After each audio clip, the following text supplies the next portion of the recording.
말씀 보도록 하겠습니다. 이사야 9장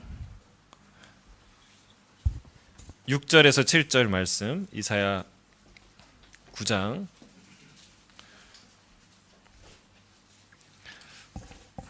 6절에서 7절 말씀, 우리 한 목소리로 함께 읽도록 하겠습니다.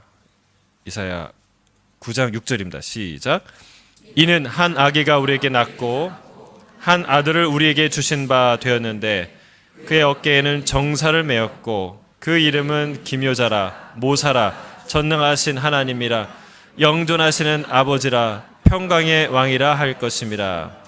그 정사와 평강의 더함이 무궁하며 또 다윗의 왕자와 그의 나라에 군림하여 그 나라를 굳게 세우고 지금 이후로 영원히 정의와 공의로 그것을 보존하실 것이라.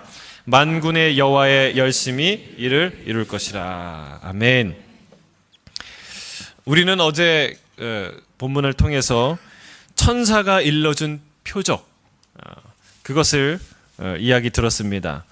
이 사인은 하나님이 우리와 함께 하신다는 표적이었고, 우리를 떠나지 않으신다는 표적이었고, 우리의 연약함과 슬픔을 외면하지 않으신다는 표적이었습니다. 또한 우리의 죄와 형벌로부터 우리를 구원하시겠다는 하나님의 표적입니다. 근데 이 표적은 과연 무엇이었습니까? 바로 아기 포대기에 쌓여서 말구유 위에 뉘어져 있는 작은 한 아기 예수님이죠. 아기 예수가 바로 그 표적 사인이라는 거예요. 여러분, 목자들은요 궁금했을 거예요. 어떤 마음이 들었을까요? 도대체 이 아이가 누구길래 이런 일들이 일어나고 있는가? 여러분 생각해 보세요. 이게 밤하늘에 천군 천사가 상상할 수 없는 장엄한 퍼포먼스를 행하는데, 이런 걸 보고 천사장이 나타나서 막 얘기를 하고 이런 일들을 경험하는데 그런 생각이 들었을 거예요. 도대체 이 아이가 누구길래? 여러분 생각해 보세요. 여러분이 태어난 지 100일이 되는데 그 아이 100일 잔치를 하는데 여러분 초대장을 받았어요. 근데 초대장을 딱 이렇게 봤는데 어디서 하냐면 오페라 하우스예요. 근데 이게 원래 이제 이름만 딴 레스토랑 많잖아요. 뭐 드라마 이름, 유명한 이름 딴 그런 레스토랑 말고, 그런 카페 말고 진짜 시드니의 랜드마크인 오페라 하우스에서 100일 잔치를 하는 거예요. 근데 프로그램을 봤더니 거기에 세계의 저명하고 유명한 오케스트라 그리고 성악가들이 다 나오는 거예요. 유명 연예인들이 막 순서를 맡은 거예요. 여러분, 그런 초대장을 받아보시면 어떤 생각이 들겠어요? 도대체 이 아이가 누구길래? 그런 생각 안 드시겠어요? 도대체 이 아이가 누구길래? 여러분, 천사들의 합창은 꿈이나 환상이 아닙니다. 왜냐하면 한 목자가 본 게 아니라 목자들이 보았기 때문에. 그들은 생각합니다. 도대체 이 아이가 누구길래 이런 놀라운 사건이 벌어진단 말인가? 여러분, 이 아기가 바로 우리의 구원자 예수 그리스도예요. 위대한 한 아기가 태어날 것을 예언한 자가 있었어요. 그런 예언자가 바로 이사야죠. 오늘의 본문의 예언을 했던 선지자예요. 이 선지자가 무려 700년, 예수님이 태어나기 700년도 전에 이 예언을 하는 거예요. 다시 한번 오늘 예언을 같이 한번 읽어볼까요? 6절, 7절 시작.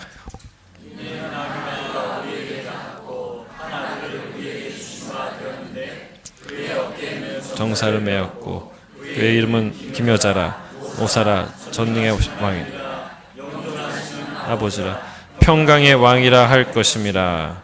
그 정사가 평강의 또 다윗의 왕자와 그의 나라에 군림하여 그 나라를 굳세게 세우고 지금 이후로 영원히 정의와 공의로 그것을 보존하실 것이라. 만군의 여호와의 열심히 이를 이루시리라. 아멘. 이 이사야 9장 이 본문 6절 7절인데 1절 그러니까 이 본문 앞에 이런 말이 나와요. 이사야 9장 1절 같이 읽어볼까요? 시작. 전에 고통받던 흑암이 없으리로다. 옛적에는 여호와께서 스불론 땅과 납달리 땅이 멸시를 당하게 하셨더니 후에는 요단 저쪽 이방의 갈릴리를 영화롭게 하셨느니라. 여러분 이 말씀 어디서 들었습니까? 우리가 마태복음을 쭉 묵상하고 배우는데 그때 예수님이 공생애를 시작할 때에 마태가 인용한 말씀이에요. 마태가 이 예언의 말씀이 예수님의 공생애의 시작으로 인해서 갈릴리의 찬란한 광명이 비치는 그 순간에 그 예언이 바로 예수님의 공생의 시작으로 성취되었다는 거예요. 여러분, 칠흑 같은 흑암 속에서 고통받던 자들, 하나님께로부터 버려졌다고 생각되는 이방의 땅 스불론과 납달리 땅, 그리고 해변길과 갈릴리에 강렬하고 찬란한 빛이 비추었는데 그 빛은 바로 예수 그리스도의 빛이라는 거예요. 성경은 예수님의 본격적인 역사 안으로의 등장을 빛으로 선언하고 있어요. 근데 이사야는요, 이 빛에 대해서 언급한 다음에 이 빛의 실체가 무엇이냐라는 것을 한 걸음 더 나아가서 얘기하고 있어요. 이 빛이 한 아이로 올 것이다 라고 얘기하는 거예요. 근데 이 한 아이가 어떤 아이냐면 그 아이가 이런 이름으로 불려질 것이다 라고 얘기합니다. 이 아이는 모든 정사와 권세를 어깨에 맸다고 얘기해요. 그리고 기묘자 혹은 모사라 불리고 또는 전능하신 하나님, 영존하시는 아버지, 그리고 평강의 왕이라 불려질 분이라고 말하는 거예요. 여러분이 놀라운 선언이죠. 이 선언을 우리가 볼 때 이 사람은 단순한 위대한 왕이 아니라 단순한 인간의 위대한 성인이나 히어로, 영웅이 아니라 그리스도라는 것, 하나님의 아들이라는 것을 우리가 알 수 있다는 사실입니다. 오늘 본문에 4가지 정도의 예수님의 정체를 선언하고 있어요. 이 한 아기가 어떤 아기인지, 말 구유에 누워있는 이 아기, 이사야가 예언한 이 아기가 과연 누구인지 한 4가지 정도로 선포하고 있는데, 첫 번째는 그분은, 이 아이는 진정한 통치자였다는 거예요. 여러분 뭐라고 얘기하냐면 이 아이가 그 어깨에 정사를 메었대요. 정사를 그 영어로 보니까 거버먼트예요. 이 거버먼트라는 거는 정부, 통치, 국가 그런 뜻 아닙니까? 한 나라를 어깨에 짊어맨 사람이에요. 작은 아이인데 이 아이는 왕의 아들로 또한 앞으로 한 나라를 통치할 왕으로 태어난 것이라는 거예요. 여러분 이스라엘은요 왕을 구했습니다. 왕을 달라고 구했죠. 그들이 사실은 왕이 필요 없었어요. 출애굽을 통해서 그 과정을 통해서 하나님의 너무나도 분명한 영광과 다스리심을 보았기 때문에, 그러나 그럼에도 불구하고 가나안에 들어가자 왕을 구했습니다. 왕이 그들을 적들로부터 구원해주고 그들을 부강한 나라로, 강한 나라로, 그럴듯한 나라로 세워줄 거라고 믿었던 것이죠. 하나님이 그 말을 듣고 상심하던 사무엘에게 이렇게 얘기합니다. 사무엘아, 이것은 이스라엘 백성들이 너를 버린 게 아니라 나를 버린 것이다. 그리고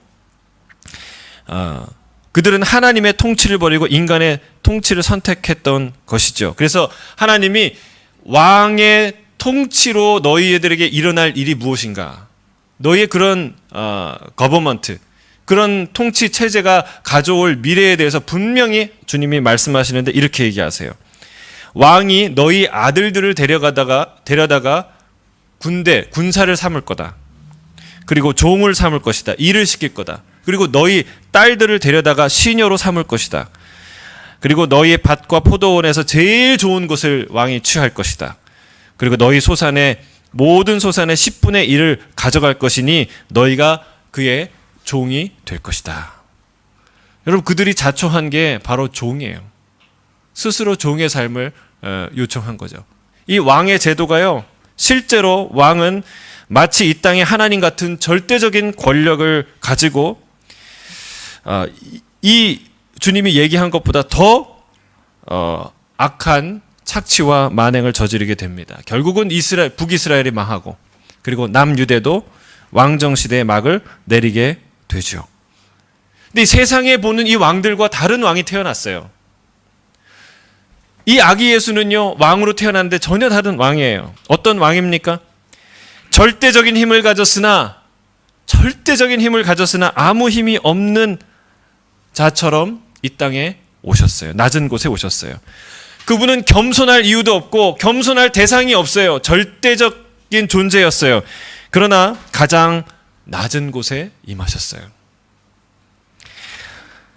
이 땅의 왕은 권세를 부리지만 이분은 권세를 사용하시고 또 위임하십니다.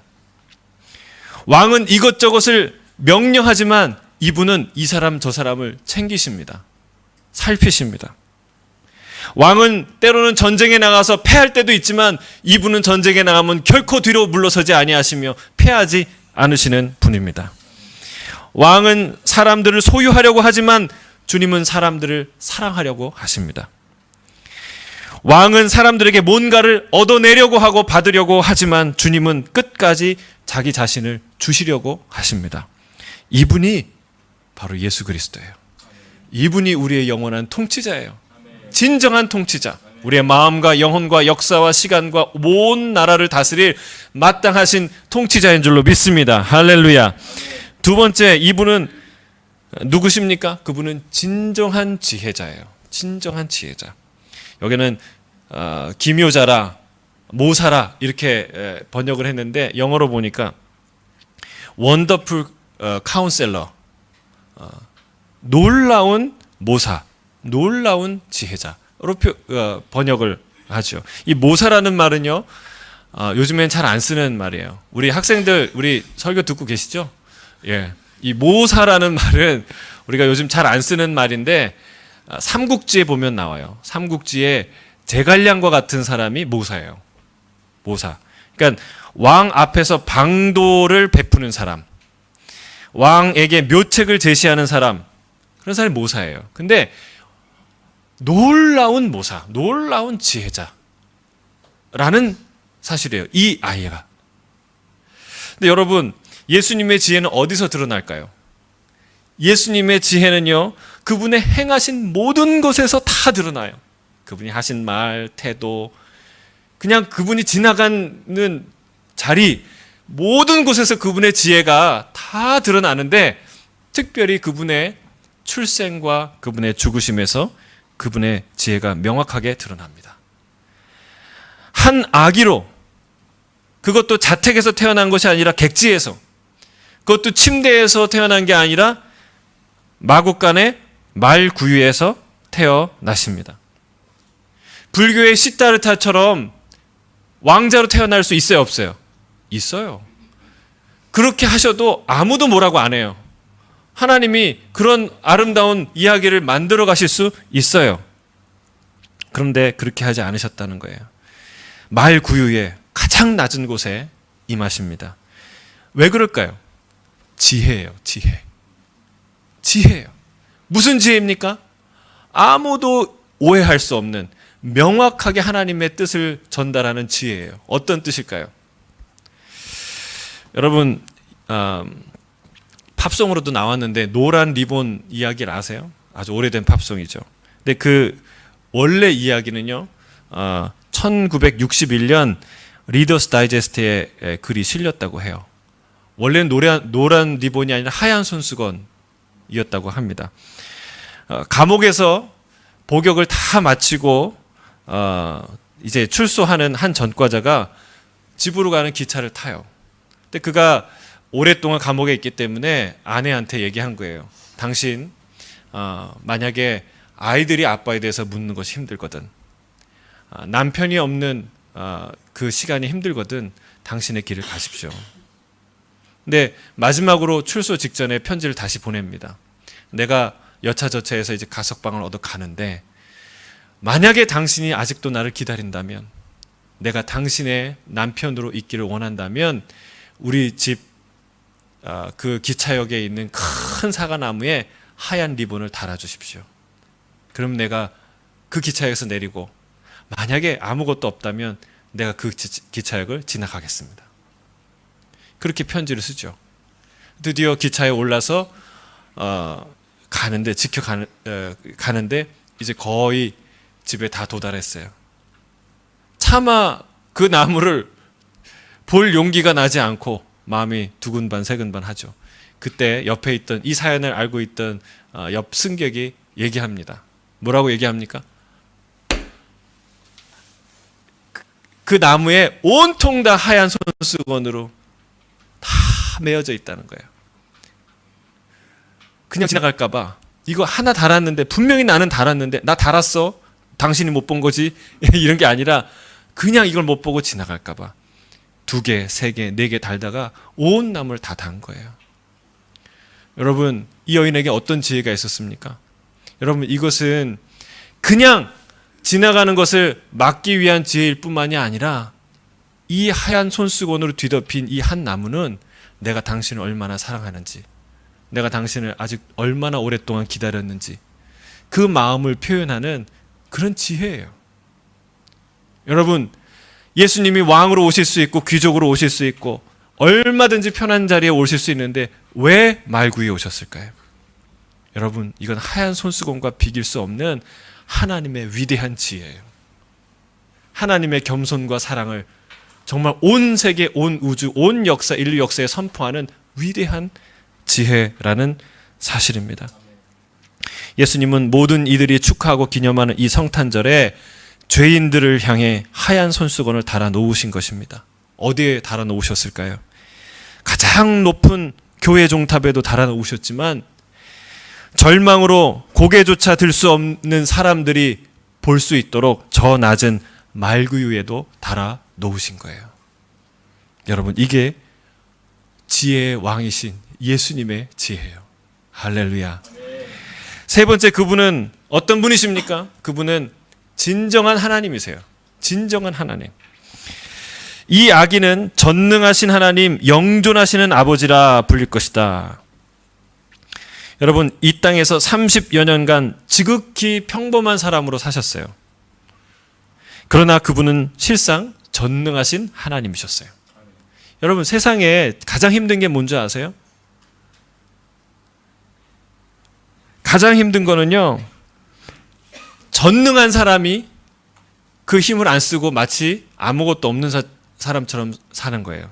돈 있는 사람이 힘든 건 뭐냐면 돈 없는 사람처럼 사는 거 힘든 거예요. 아는 사람, 지식이 많은 사람이 힘든 거는 아는 채 안 하고 그냥 무식한 사람처럼 사는 거 힘든 거예요. 여러분, 아마도 슈퍼맨이나 배트맨이나 토르나 헐크나 이 마블이나 DC의 슈퍼 히어로들이 실제로 존재한다면 이 세상은 평화로울까요? 정의로운 세상으로 회복될까요? 아니에요. 아니에요. 이 세상은 난장판이 될 거예요. 여러분, 있는 힘을 컨트롤한다는 건 불가능해요. 인간에게. 상상할 수 없는 일이 벌어지게 될 것입니다. 힘을 가진 존재는 그 힘을 사용하고 싶은 유혹에서 결코 자유로울 수 없기 때문에 그렇습니다. 제가 페북에서 한 사진을 하나 봤는데 이런 사진이 한번 보여주겠습니까? 예? 어떤 사진입니까? 저기 배트맨도 있고 슈퍼맨도 있고 헐크도 있고요. 그 다음에 저기 누구죠? 캡틴 아메리카. 그 다음에 옆에 아이언맨. 다 있어요. 그 스파이더맨이 밑에 저러고 있죠. 저 노는 것처럼 보여도요, 다 듣고 있어요. 예수님의 말씀을. 예수님이 뭐라고 얘기하세요? 내가 말이야 세상을 이렇게 구했어. 그 얘기를 듣고 있는 거예요. 제가 저 그림을 보면서 다 무릎을 쳤어요. 보자마자 좋아요를 눌렀어요. 여러분, 대단한 그림 아닙니까? 슈퍼히어로 중에 슈퍼히어로 누구예요? 예수 그리스도예요. 여러분, 이 슈퍼히어로들이 실존한다면 이 세상은 정의로운 세상이 되는 게 아니라 난장판 세상이 되는 거예요. 근데 절대적인 힘과 권능을 갖고 계신 분이 아기 예수로 오셨다는 거예요. 아무것도 할 수 없는 자처럼 오셨고 평범한 30년을 살아가셨다는 거예요. 여러분, 이것처럼 위대한 일 없어요. 이것처럼 놀라운 일 없어요. 이것만큼 위대한 일이 또 있는데 뭐냐면 하나님이 십자가에서 아들이 죽을 때 참으신 거예요. 이거는 고난주간 때 이제 다시 얘기를 하겠습니다. 대단한 거예요. 대단한 거예요. 마치 12제자들이 귀를 기울여 듣듯이 예수님을 향해 앉아있는 이 모습, 여러분, 영웅 중에 영웅, 주들 중에 주, 왕 중에 왕, 신들 중에 하나님, 그분이 바로 우리 예수님이신 줄 믿습니다. 아멘. 네 번째, 마지막으로 이사야는 이 아기가 누구인지 선포하는데 그게 바로 진정한 평화의 왕이라는 거예요. 진정한 평화의 왕. 여러분, 평화는요, 누구나 원하고 누구나 말해요. 평화는 정말 다 얘기하는 것 같아요. 그러나 아무나 평화를 가져오게 할 수 없다는 사실이에요.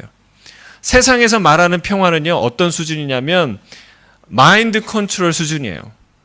마인드 컨트롤. 예를 들어서 교통사고를 내가지고 사람을 다치게 했어요. 그런데 뺑소니를 쳤어요. 그래서 숨어 있는 사람한테 그 사실을 다 알고서 너 그냥 마음 편하게 먹어. 마음을 편안하게 먹으라고. 그 걱정해서 될 게 뭐가 있어? 마음 편하게 먹어. 이렇게 얘기한다고 위로가 되겠습니까? 이런다고 위로가 되겠습니까? 조금 있으면 경찰이 들이닥칠 텐데. 여러분, 처벌과 심판을 면할 수 없는데 그 마음의 평안이 임하겠습니까? 임할 수 없다는 거예요.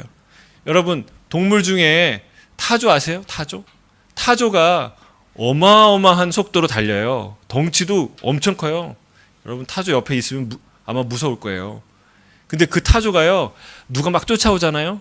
그러면 얼마든지 빨리 달려갈 수 있어요. 근데 막 달려가다가 모래밭을 만나면 고개를 팍 쳐봤는데요.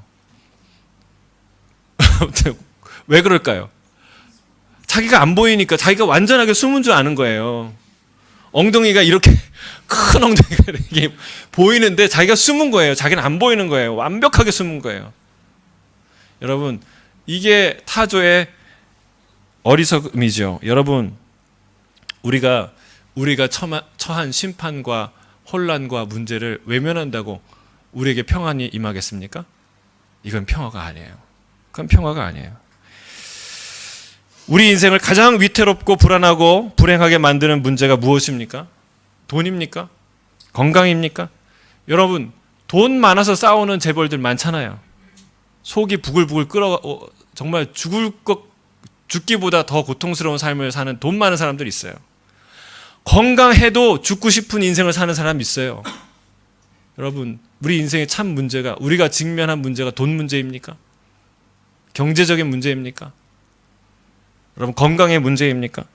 아니에요. 우리가 봉착해 있는 문제는 경제적인 문제 아닙니다. 이 사회에서 대한민국이 60년 전부터에 비교할 때 1964년인가요? 최초 상업 원조를 박정희 대통령님이 서독에서 받아올 때, 그때 이제 시작이잖아요.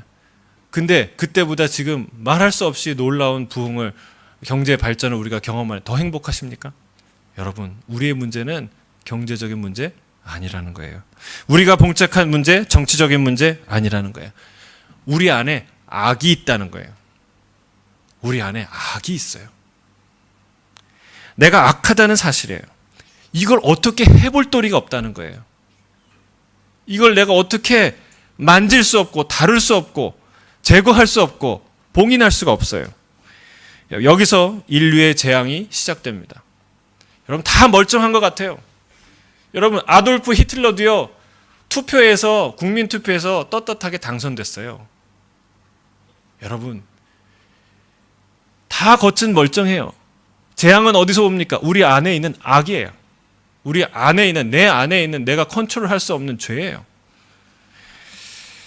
이 악을 도덕과 윤리로, 심지어는 종교로 아무리 다루려 해도 다룰 수 없게 되는 것이죠.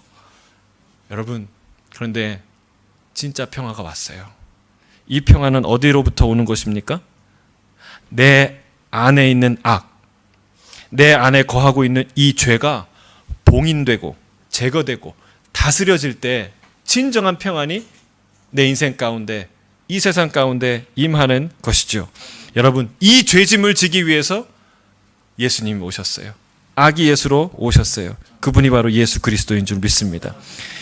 이 죄의 멍에를 주 앞에 내려놓을 때, 그리고 우리가 그 주님의 가볍고 쉬운 멍에를 함께 맬 때 우리 안에 진정한 평화가 깃들게 될 줄 믿습니다. 주님은 이 평화의 나라를 세우실 거예요. 그리고 이 평화의 나라를 다스리실 거예요. 그 평화는 그분이 다스리는 동안에 점점 더 많아질 거라고 성경은 예언하고 있습니다. 그리고 또한 공의와 정의로 그 나라를 영원히 하나님이 붙들고 예수님이 붙들고 가실 거라고 말씀하고 있습니다. 말씀을 마무리합니다. 이 작은 아기 포대기 안에 쌓여 있는 아기 예수, 말구유 여물통 위에 누워 있는 한 아이는 바로 평화의 왕이고 진정한 통치자고 놀라운 지혜자요, 그리고 영존하시는 하나님이신 줄로 믿습니다. 이 아기 예수로 오신 주님을 찬양합니다. 할렐루야. 우리 아까 했던 찬양 중에